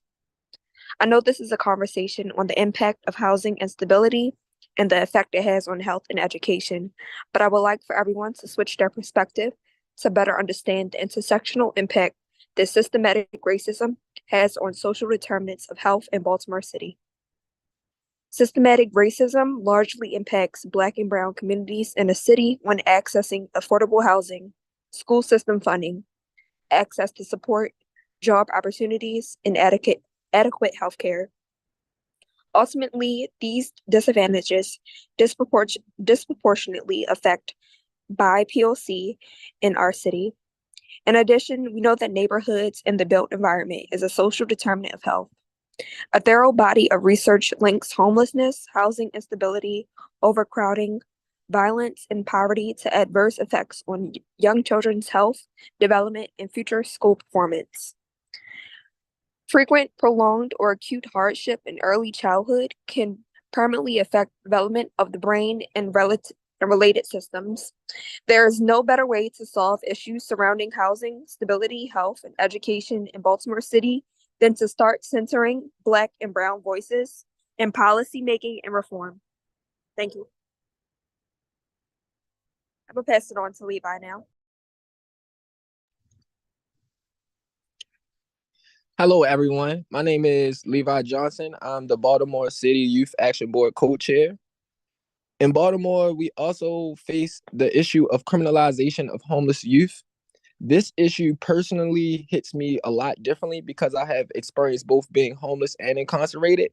During my experience of being incarcerated from the age of 18 through 21, I was able to understand two important things. Everyone who is criminalized is not necessarily a criminal, and many of those who were incarcerated has had mental health barriers, traumatic experiences, specifically in their youth, lack support and or resources. The Voices of Youth Count study found that while youth across all backgrounds and upbringings can become homeless, certain demographics are more susceptible.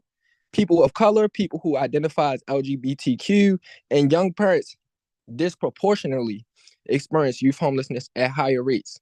Native Americans youth have more than double the risk of experiencing homelessness compared to other youth. Excuse me.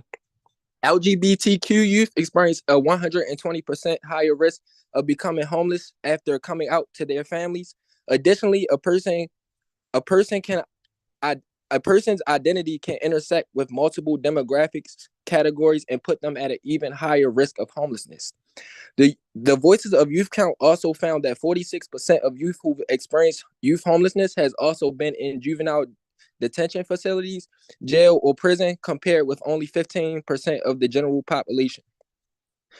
During incarceration, there is some form of rehabilitation that takes place, but it's not the most effective. Due to overpopulation of prisons, case managers cannot physically give each person the time and attention needed to ensure that they have a successful transition into society. The fact is, homeless youth are more likely to endure being criminalized due to their circumstances. Prison and jail should not be an option, especially when we have no youth shelters or unaccompanied minors in Baltimore City. There are so many barriers that involve consent from parents to house youth, but somehow the juvenile justice system is able to overcome these barriers. This continuously baffles me. In this so-called justice system for the youth are picking up drug habits, diseases, and psychological issues. In fact, Westmore recently, with the help of Westmore and councilmen, the Maryland Child Victims Act made it possible for decade-old allegations to resurface against major institutions. We have come to learn that there is more crimes taking place inside of these facilities. During post-incarceration, there is now a label on these youth that they may have to carry for the rest of their life, further preventing them job security and equity, home stability and equity. This puts us right back at square one. My recommendation to the committee would be to collaborate alongside the Youth Homelessness Action Committee to offer insight into creating youth shelters in Baltimore City for our youth, and also creating awareness around homelessness and create policies on dealing with it, around youth homelessness and creating policies on dealing with it in law enforcement and school policy. And also the Youth Action Board believes that we should present opportunities for youth to land high-paying careers directly from high school.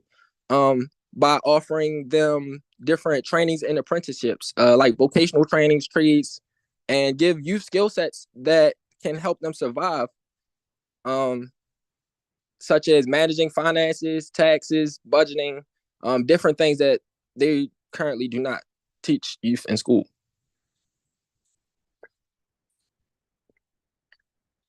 And yeah, that was all from me. Thank Any you, Mr. questions? Jackson. No, thank you. We'll hold the questions, so Leanne, I really appreciate your testimony though. And Okay. we're handing it off to somebody else, I believe. Davia?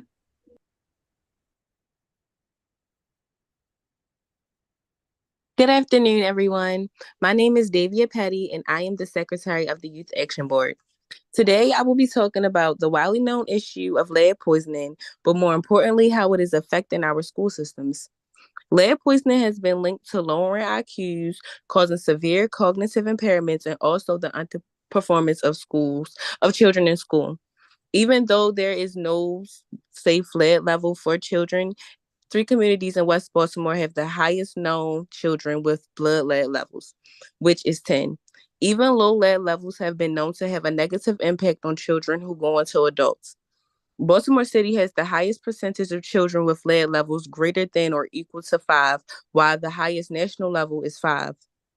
In May 2023, Tali Taylor, an investigative reporter with WBAL-TV, wrote an article about the link of lead poisoning to our school systems. In the article, he mentions how although in 2018 there was a state law that required districts to test their water for lead, there was in the year of 2021-2022, there was 100,000 different water samples that came back with lead levels exceeding Maryland's legal level. My solution to this problem would be to replace the lead pipes within the school systems, because shutting off water fountains and replacing them with bottles of water is simply not enough. Children already have issues with housing. Therefore, we are just placing them in dangerous situations, because in some instances, the school bathroom may be the only place that a child could get themselves ready for school. Thank you so much for your time.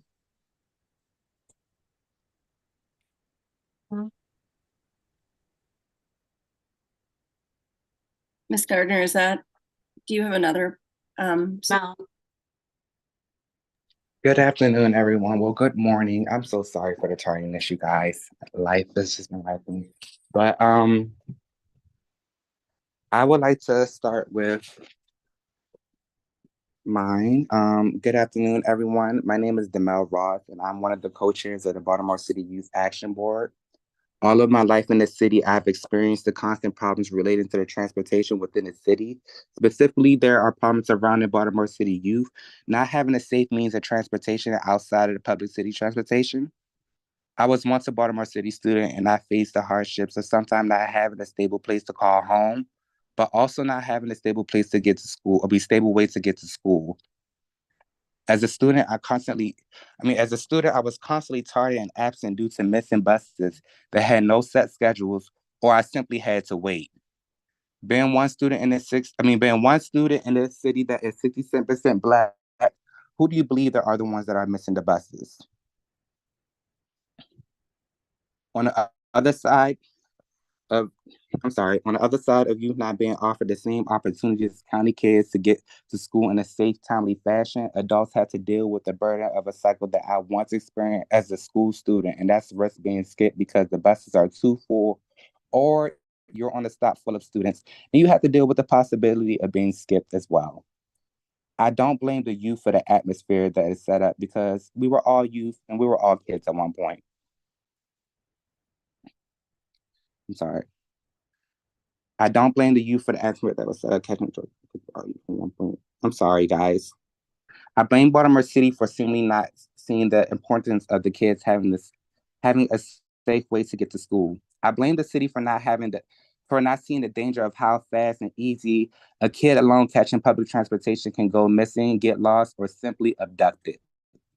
Baltimore City youth have so much to lose when it comes to transportation, especially homeless youth seeking education. School is more than a building with books. It's a safe place. It's a safe place that offers shelter, and a safe place that offers food. At least a third of the day that a kid is going to spend their day in school. Baltimore City has so much work that needs to be addressed and to make the city safer. And one way we can start by improving the way our kids get to school when it comes to seeking their education. That is all.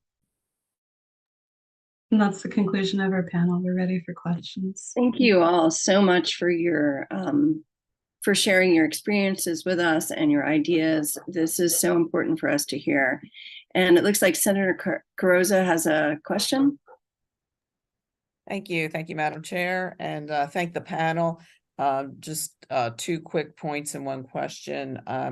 The student that talked about the transportation issues, that really is an issue not only with our schools, but also for employment as well. And it's one of those issues that's both rural and urban. So I really appreciate the fact that you're highlighting it, and that's something we need to work with on a statewide basis. My question is for Director Gardner. In talking about the question and the challenge to our local education systems on what are they doing to address homelessness. As someone who represents 3 counties and has been meeting continuously with the school officials and students in those 3 counties, as you well know, we've been asking our teachers, our school personnel to take on so much more, especially with the blueprint. And, as they not only are expected to focus on academics, quality education for all students, and then, of course, we're training them to make sure they know how to detect students who maybe in need of mental health services. And then we have also the issues, the challenges with homelessness. And I think we, meaning we as policymakers, need to be sensitive of how much we are asking of our LEAs. And when we do talk about that coordination at the local level between our local school systems and those local services providing housing assistance, I just wanted to kind of go back and make sure that the same request is being made at the state level between MSDE and the Department of Housing and Community Development. For example, I'm on the committee that has oversight of both. So my expectation is going to be, before we start putting more on our locals, what are we doing at the state level, whether it's, coordination on rental assistance or just coordination in general, between MSDE and Department of Housing and Community Development, to ensure that we've done basically our job and our part. And I didn't know if you had, any insights on what could be better coordinated at the state level. Senator Carrozza, I appreciate that question. I just have to say that I 100% agree with your premise here. There is a lot left for the state to be doing in terms of coordination. I think that specifically when we look at the blueprint, we know that our Accountability and Implementation Board has been working very hard, and they've approved quite a few plans. I would be very interested in their perspective on what coordination looks like between state agencies, since they have gone ahead and approved the state agency plans for implementing the law. If interaction, communication, and proactive, creative visioning to utilize our resources to the benefits of our students is not highlighted in those plans, I think that would be a conversation worth having with the AIB. And I will also say, again, you're right. Our folks at the local level, especially in school systems, especially our blueprint implementation coordinators, are working so hard, sometimes doing 3-4 jobs and not getting paid what they deserve in order to do that work. And I will say this, a strange instance has come up recently in which the Accountability and Implementation Board offered technical assistance support to every local school system. And I think that would go a long way in reducing the burden on blueprint implementation coordinators as they ready the second plan. And 22 of 24 local school systems took the AIB up on that offer for technical assistance. The 2 school systems that didn't were Frederick County and Worcester County. And when we've reached out through our network to inquire as to why, we're not yet getting clear answers. And so I would love to continue this conversation with you both about what we can be doing better at the state level, And then what can we be doing at the local level to ensure we're taking advantage of all the resources we've got?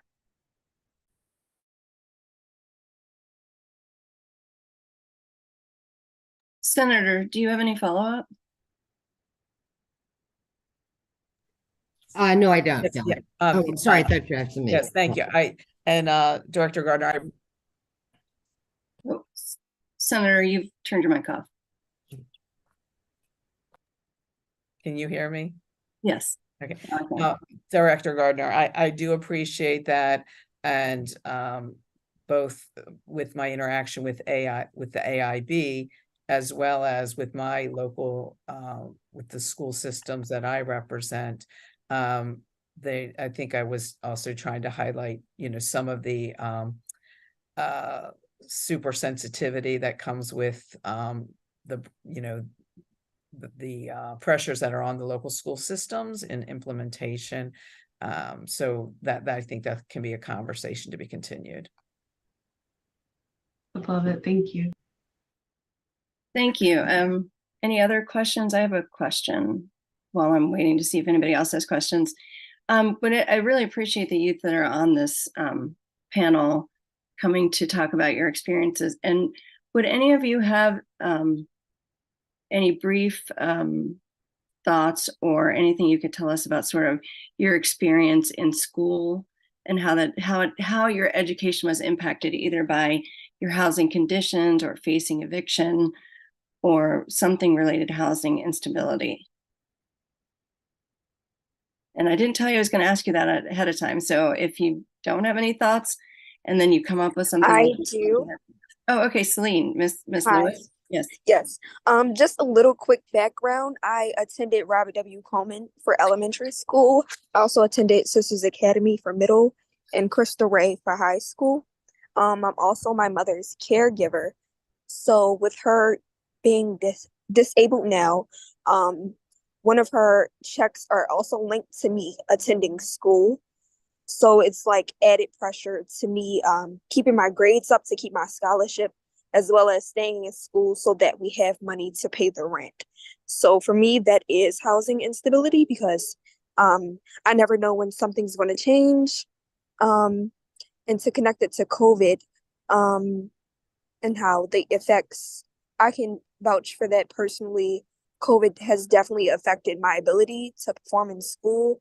And yeah, I have a lot of insight on what we can do moving forward.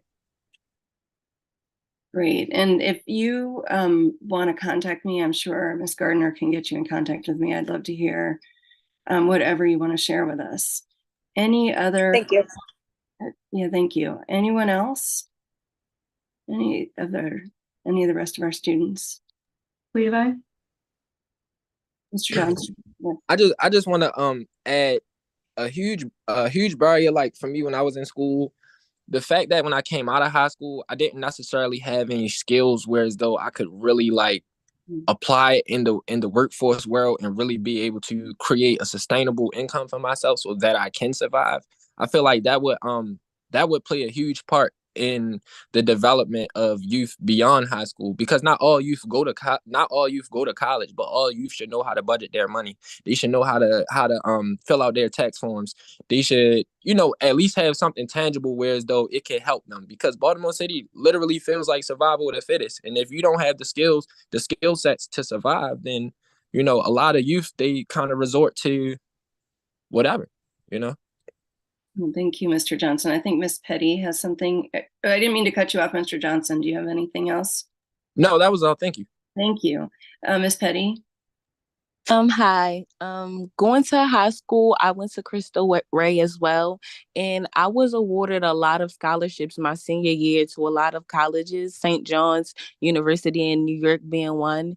And while I would have loved to have that experience, I couldn't, because aging out of high school, I knew that I couldn't no longer stay in my father's home, but I also knew I had nowhere to go.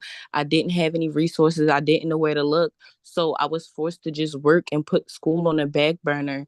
And I just feel like a lot of like high school seniors, even juniors, face that problem of wanting to further their education, but have to worry about their well-being, such as not having my vital documents, as simple as not knowing what I was going to eat the next day. So I feel like going through that my senior year kind of made me focus on working more than it did my education. So yeah, that's just my piece on it. Thank you very much. We are rounding the corner on time here. We have 1 more minute. Does anybody else have any questions or anything else they want to tell the group here? Okay, well, oh, Mr. Ross. Yeah, no, I was just going to second what Davia and Levi said. My high school experience, I feel like we probably all have pretty much similar experiences.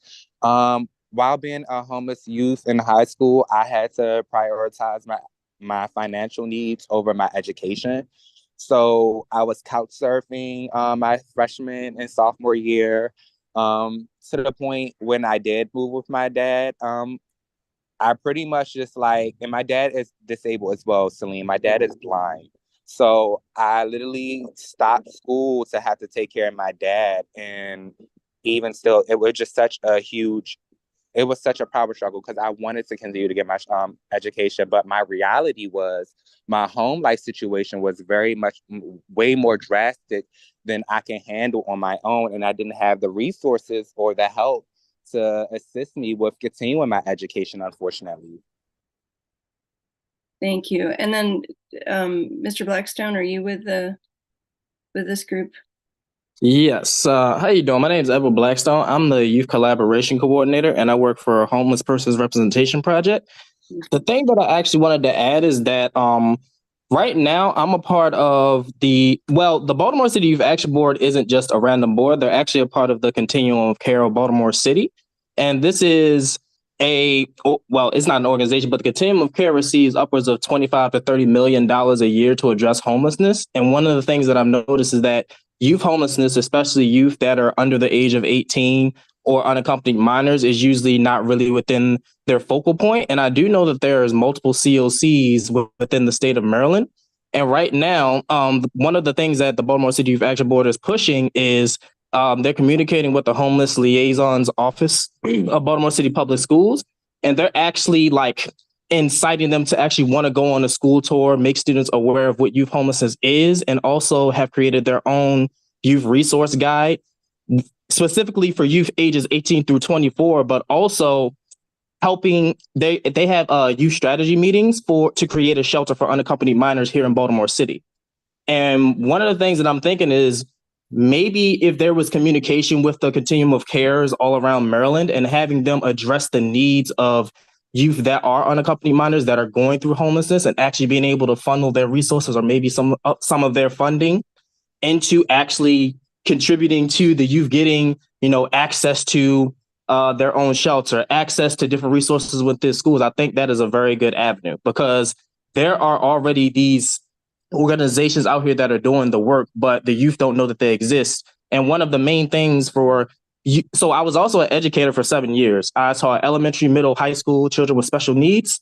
And one of the things that I always heard from a lot of my students that were going through housing instability is that we're mandated reporters. A lot of the adults within the school system are mandated reporters. They're afraid that instead of them getting access to a shelter or getting access to somewhere they can get something to eat, they're going to get access to CPS first, which is going to take them out of their home, which means instead of the sheriff coming to kick them to take all of their stuff out of their house, they'll be taking them out of their house.